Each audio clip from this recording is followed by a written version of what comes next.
السلام علیکم ورحمۃ اللہ وبرکاتہ۔ ناظرین اکرام، آج میں آپ کو اللہ تعالیٰ کے چند ارشاد سناؤں گا، کیونکہ کچھ دوستوں کی فرمائش تھی کہ میں اسلامی ویڈیو اپلوڈ کیا کروں۔ یہ اللہ تعالیٰ کے ارشاد میں نے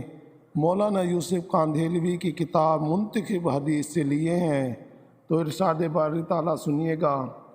جو کچھ یہ ظالم لوگ کر رہے ہیں، ان سے اللہ تعالیٰ کو فوری پکڑ نہ کرنے کی وجہ سے بے خبر ہرگز نہ سمجھو، کیونکہ ان کو اللہ تعالیٰ نے صرف اس دن تک کے لیے مہلت دے رکھی ہے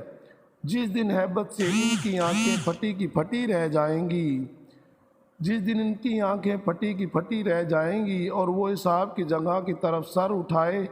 ہوئے دوڑے جا رہے ہوں گے، اور آنکھوں کی ایسی ٹک ٹکی بندھے گی کہ آنکھیں جھپکیں گی نہیں اور ان کے دل بدحواس ہو جائیں گے۔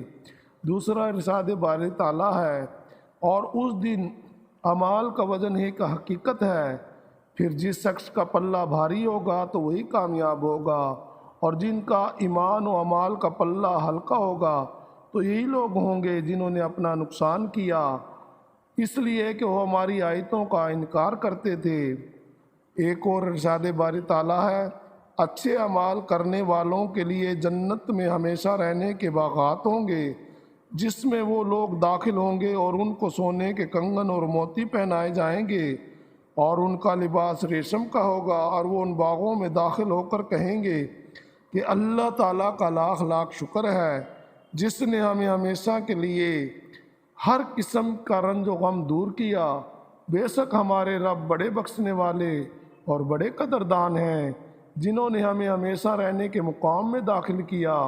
جہاں نہ ہم کو کوئی تکلیف پہنچتی ہے اور نہ ہی کسی قسم کی تھکاوٹ پہنچتی ہے۔ ایک اور اللہ تعالیٰ کا ارشاد باری تعالیٰ ہے، بے شک اللہ تعالیٰ سے ڈرنے والے پرامن مقام میں ہوں گے،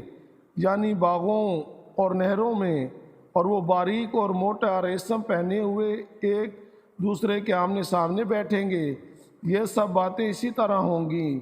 اور ہم ان کا نکاح گوری اور بڑی آنکھوں والی عورتوں سے کر دیں گے۔ وہاں اطمینان سے ہر قسم کے میوے منگوا رہے ہوں گے، وہاں سوائے اس موت کے جو دنیا میں آ چکی تھی، دوبارہ موت کا ذائقہ بھی نہ چکھیں گے، اور اللہ تعالیٰ ان ڈرنے والوں کو دوزخ کے عذاب سے محفوظ رکھیں گے۔ یہ سب کچھ ان کو آپ کے رب